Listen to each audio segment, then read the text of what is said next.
На территории России встречаются много топонимов, отсылающих к известному титулу прошлого Тарханам.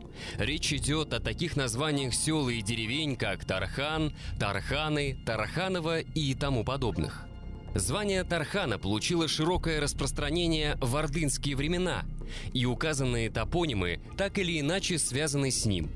Что представлял он собой? Почему институт тарханства дольше всего сохранялся в Башкирии? Когда и почему исчезло данное сословие?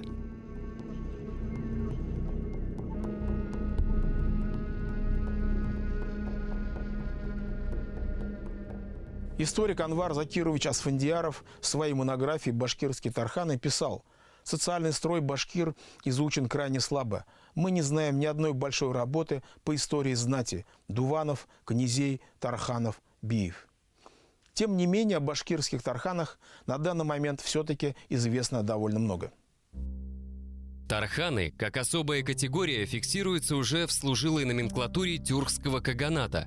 В малой надписи в честь тюркского военачальника VIII века Культигина говорится: «Речь мою полностью выслушайте вы, идущие за мной мои младшие родичи и молодежь, союзные мои племена и народы. Вы, стоящие справа начальники Шат и Апа, вы, стоящие слева начальники Тарханы и приказные». Институт тарханства очень древний, он уходит корнями еще до монгольскую, до имперскую эпоху. И связан он именно с формированием воинской элиты, как правило. То есть, очевидно, речь идет о первых тюркских каганатах, когда впервые и употребляется слово тархан или дархан в монгольском произношении. И это связано именно с личной службой главе империи. И, как правило, это выходцы из непривилегированных слоев. То есть, есть такая особенность. И, соответственно, льготы, которые отмечены, кстати, и в башкирских источниках, и в древнетюркских, и в монгольских, это привилегии, связанные с освобождением от обязательных податей или повинностей. Институт тарханства перешел по наследству от тюркских каганатов в империю Чингисхана. Согласно тайной истории монголов, Чингисхан сказал нескольким своим сподвижникам: «Тарханствуйте же вы, Сорхан-Шира, как Ебадай с Кишлихом, а посему получайте в свое единоличное и нераздельное пользование всю ту добычу, которую найдете в походе или на врага, или в облавах на дикого зверя». Как видим, в примитивном вождестве раннего Чингисхана тарханство означало лишь свободу от обязательной отдачи части военных и охотничьих трофеев. Однако по мере становления и усложнения военной державы монголов тархан-ярлыки уже представляли собой иммунитет от податей и повинностей для служилых людей, городов, а на Руси еще монастырей и архиереев. Самое главное, тархан-ярлык мог выдаваться только ханам. Интересно, что после падения Золотой Орды московские цари перехватили у монгольских ханов практику жалования грамот на тарханство. Сохранившиеся документальные сведения о тарханах из числа башкир относятся к XV веку. В Никоновской летописи под 1468 год рассказывается о походе русских войск на территорию Казанского ханства, когда им удалось дойти до Белой Воложки, то есть реки Агидель, текущей в Башкирии. Там они, как гласит летопись, воеводу Иш-Тулазея из Имаша, княже Тарханова сына до другого бердышника, а прочих всех из Биша. Тарханство – это всегда личная служба. То есть, если мы берем, допустим, опыт башкир, то члены родового коллектива, получая тарханство, фактически из него исключались по сословному принципу. Это сословие тарханов. При этом, в отношении, например, башкирского примера, они сохраняли свой статус вотчинников. Но вот если посмотреть на различия, например, да, положение тарханов в Казанском ханстве и впоследствии в русском государстве, мы видим четкое отличие. И те немногие ярлыки о тарханстве, которые дошли от Казанской эпохи, в частности башкирам, обращаешь внимание, что там основное внимание уделяется отарханиванию, то есть освобождению от повинности земельной доли, землевладения тархана. А В русских ярлыках вообще речь не идет об оторханивании каких-либо территорий. Речь идет только о личном освобождении от повинности. То есть получается так, что Тархан, например, в Казанском ханстве, это, как правило, владелец сюргала. То есть уже условного земельного владения, на которое распространяется Тарханная грамота.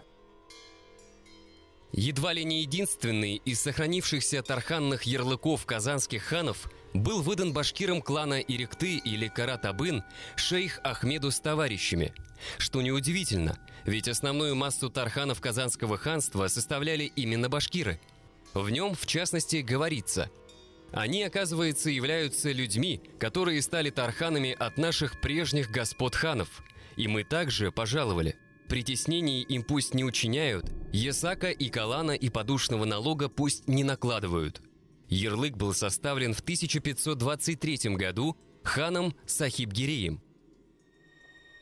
Сахиб-Гирей I, представитель крымской династии Гиреев, казанский хан в 1521-1524 годах, крымский хан в 1532-1551 годах. Пришел к власти в Казани в результате восстания местной знати, свергшей креатуру Москвы хана Шах-Али. Казанские ханы, правившие в крае, где основную массу населения составляли крестьяне-земледельцы, а потому остро нуждавшиеся в кавалерии, активно привлекали на службу крымцев, нагайцев, башкир, которые составили ударную силу ханства. Именно поэтому вдоль реки Ик, притока Камы, возникает большое число филиалов властей Восточной и Южной Башкирии – Ириктинской, Табынской, Кыпчакской, Минской, Бурзянской, Сындрянской и других. Однако башкирские тарханы служили не только в Казани, но и в подчиненном Москве Касимовском ханстве. Сохранилась грамота 1539 года, где говорится о том, что как раз отмечены служилые татары, термин, из башкир, тархан, мажар и других категорий. То есть, обратите внимание, здесь тройной статус. Этническое происхождение указывается, статус тархана, и причем они в категории служилых татар. Это, так сказать, очень интересный момент, что очевидно, что служили башкиры не только в структуре Казанского ханства, но и гораздо западнее мы можем их встретить. В копии грамоты дословно говорится следующее. «Пожаловал есми князь Еникея Тенишева, сына Кугушева, велел есми татар из тарханов и башкирцев и мужерянов, которые живут в Темникове, судить и вязать их по старине. Дана грамота на Москве лето 7047, то есть в 1539 году. Иоанн, Божьей милостью, государь всея Руси». Интересно отметить, что когда в 1552 году Касимовская конница, составлявшая значительную часть московского войска, штурмовала Казань, башкирские тарханы оказались по обе линии вооруженного конфликта. Кто-то сражался на стороне казанского хана, а кто-то на стороне Касимовского, подданного русского царя. Эти драматические события нашли отражение в документах, башкирских хрониках и шежере. После завоевания Иваном IV Казанского ханства начался процесс вхождения Башкирии в состав Московского царства, занявший более полувека. И таким образом мы институт тарханства видим уже с Средневековья.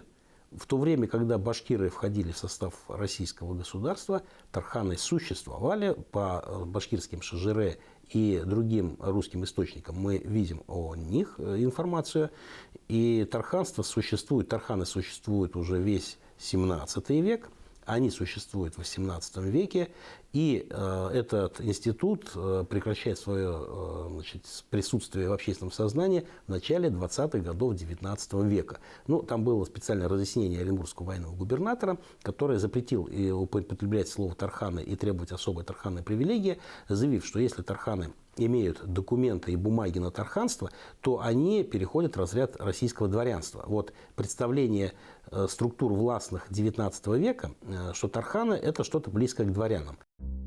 С установлением русской администрации в Поволжье и Сибири на местное население распространяются неизвестные доселе сословия Московского царства, служилых и ясачных татар, ставшие теми формами, по граням которых в течение последующих веков формировалась будущая многокомпонентная татарская общность. Безусловно, служилые татары – это русский термин, обозначающий служилый слой людей неправославного, как правило, мусульманского происхождения. И естественно, что в Казанском ханстве элиты служилыми татарами не называли. Их называли, естественно, мирзами, термин «казак». То есть сословие служилых татар формируется еще задолго до присоединения Казанского ханства. Причем речь идет не только о центре служилых татар Касимовском ханстве, да, которое формируется как вассальная структура внутри московского государства, но еще задолго до возникновения Касимова существовала такая категория выезжих татар, которые со времен еще Дмитрия Донского покидали по разным причинам Улус-Джучи и переходили на службу московских князей. При этом следует учитывать, что слово «татарин» на Руси не имело этнического содержания и обозначало любого конного воина, относившегося к кланам, составлявшим родовую структуру нагайцев, крымцев, казахов, каракалпаков, частично узбеков, кыргызов и башкир. Башкирские тарханы, которые имели тархан-ярлыки от казанских ханов, в момент вхождения, то есть присоединения Казанского ханства к русскому государству, оставались там на позиции служилых татар, то есть владельцев поместья. Сюргалы, верных России служилых татар, были фактически трансформированы в русские поместья. Ну, классический пример – Татигас Муралеев или Мурнаков, который числится в качестве помещика Казанского уезда по переписи 1602 года. Татигас Бий, ага, глава башкирского клана Юрматы. В писцовой книге Казанского уезда 1602-1603 годов указан башкирский князь Татигач Муралеев, владевший деревней Шатки. В 1609 году получил подтвердительную грамоту на вотчинные земли Юрматынской волости от правительства Василия Шуйского. То есть здесь он являлся главой башкирской родовой общины, а в Казани он являлся помещиком, то есть служилым татарином. И таких случаев много, мы можем привести порядка 10 примеров. Ну, случай, например, Надыровской волости, возникновения, да, Надыр Уразметов у нас в документах фигурирует как служилый татарин. То есть, и как бы здесь сомнений нет. Тем не менее, выясняется, что когда он подавал челобитную Кириллову, что его предки служили по Уфе в Тарханах.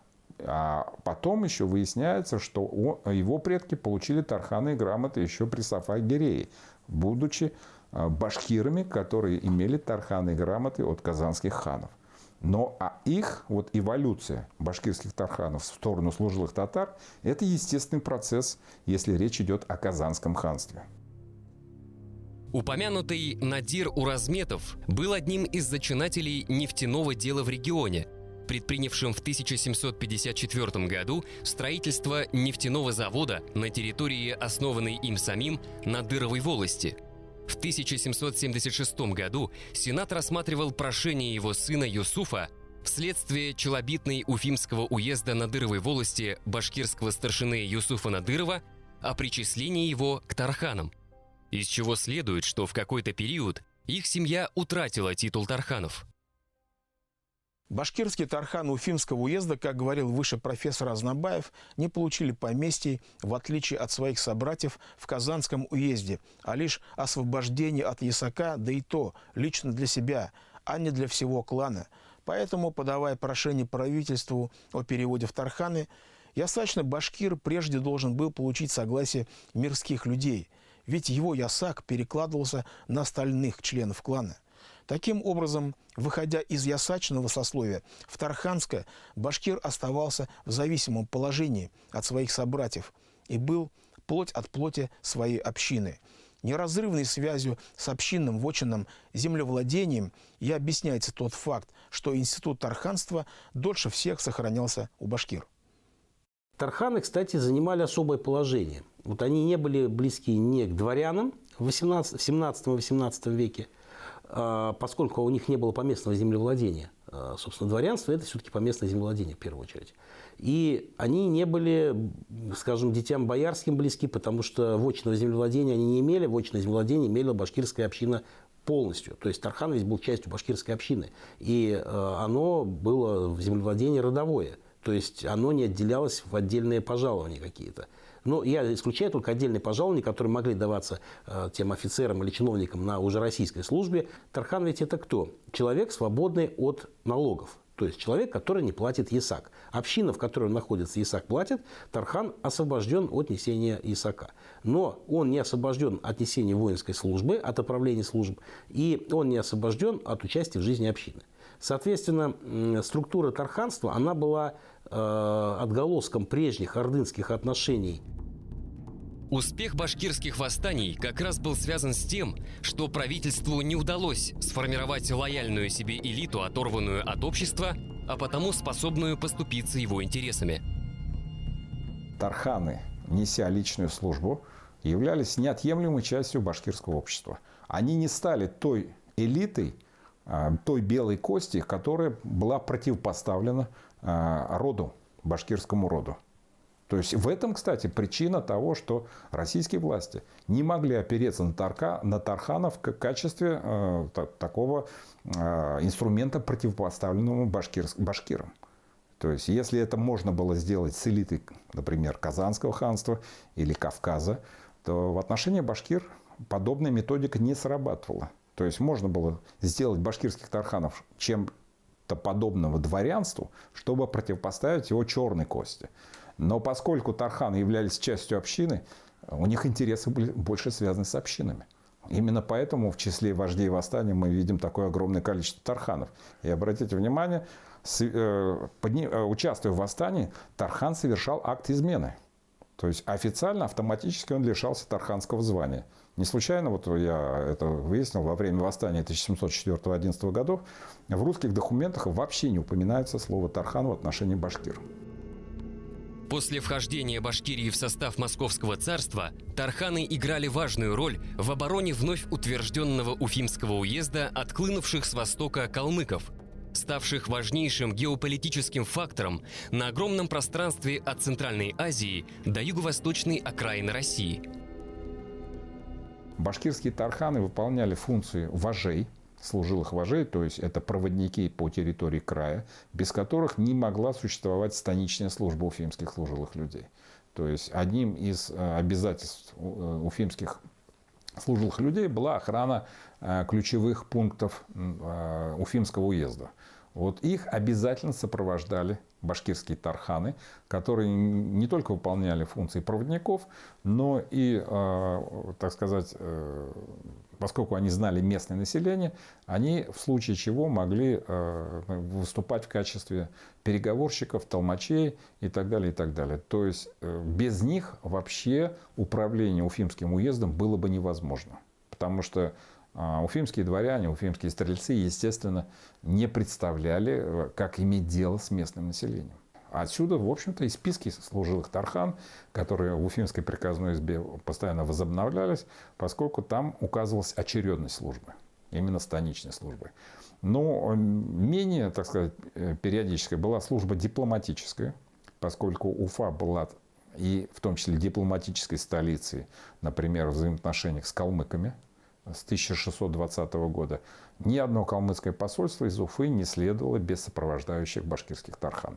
Причем башкирские тарханы имели свои цели, свои задачи. Почему? Потому что в процессе посылок так называемых калмыкам они, например, активно выкупали башкир, которые попадали в плен или обменивали в плен калмыкам. То есть у них была и своя заинтересованность. Ну и, наконец, участие в военных кампаниях, которые вела Россия, это тоже обязательный долг. Ну, кстати, не только тархан, но и всех башкир, но тарханы должны были являться на нее в первую очередь и вести с собой максимальное количество сородичей, людей, которые с ними связаны и так далее. Да? Известный русский востоковед Владимир Вильяминов-Зернов в 1864 году издал труд «Источники для изучения тарханства, жалованного башкирам русскими государями», в котором привел ряд документов, отражающих весь драматизм военного лихолетия середины XVII века. В 1656 году царю Алексею Михайловичу писал Тархан Тоимбет Янбаев: «Служили де прежним государем прадед его Китик-Тархан и дед его Немик-Тархан государеву службу в Тарханях. И отца до его Янбая убили калмыцкие воинские люди, тому лет с 25, а он де после отца своего остался мал. И в прошлом, де 148 году, как приходили под Уфимский город на русские деревни и на башкирские волости, калмыцкий Лаузан-Тайша с воинскими людьми, и в те де поры он с теми воинскими людьми дрался. И на том де бою его ранили 3 стрелами в голову. Да в прошлом же, 156 году, как приходил Чакула-Калмак с воинскими людьми в Уфимский уезд под Курпеч-Табынской Солуварный городок, и тех калмыцких людей побили и в полон поймали». Приведенный документ интересен тем, что в нем затрагивается еще одна грань тарханской службы. Как говорилось выше, башкирские тарханы сопровождали уфимских стрельцов и дворян в станичной службе, обеспечивали дипломатические отношения с калмыками, участвовали в походах царских войск против внешнего неприятеля. Все это было, так сказать, русская служба, а ведь была еще и, собственно, башкирская. Она заключалась в охране рубежей пограничного Уфимского уезда, что равнялось защите собственных вотчин от посягательств извне. В сферу автономной военной организации башкир русская администрация не вмешивалась, а лишь постфактум узнавала о происходивших столкновениях башкир с кочевниками. В 1733 году батыр Каратабынской волости Таймас Шаимов, незадолго до этого ставший Тарханом, разгромил казахского Шемекехана. Лишь на следующий год Анна Иоанновна отметила, что Средней Орды хан с киргизцами в 10 тысячах собрався, хотел нечаянно на Уфимский уезд напасть и разорить. Таймас Батыр собрался с башкирцами и тех идущих киргизцев встретил и разбил. Несмотря на дамоклов меч калмыцких вторжений, висевший над башкирами весь 17 век, тарханы активно участвовали в походах русской армии. По списку пожалованных в 1734 году тарханством башкир, опубликованному Вильяминовым Зерновым, видно, в каких кампаниях участвовали их предки. Каратабынской волости башкирцам, князьям Юсупу Аптиму, Сеферу Бекетеевым за службу прадедов их в Крымском, Азовском и Свесском походах. Кыпчакской волости башкирцам Тарханам Мрясю Аиту Муртазе и Ткулу Янымбетевым и детям их за бытие деда и отца их в Азовском и Рижском походах. Однако верная служба царю не мешала тарханам поднимать восстания, когда правительство грубо нарушало условия подданства башкир русской короне. Яркий пример тому – личность Алдара Исикеева. Алдар Исикеев – потомственный тархан Бурзянской волости, участник Крымского и Азовского походов, предводитель башкирского восстания 1704-1711 годов, прозванного Алдаровщиной. Алдар Исикеев, который получил тарханство классически, то есть он исходил из рода тарханов по праву преемственности, но при этом он совершил, как известно, подвиг на глазах Петра I в ходе азовских походов. Вот эта победа в поединке позволила ему получить тарханское звание из рук самого Петра. Но приняв участие, выступив лидером башкирского восстания, он фактически этого статуса лишился автоматически. Я нигде не видел документов о лишении его статуса тарханов. Очевидно, здесь не нужно было никаких документальных подтверждений.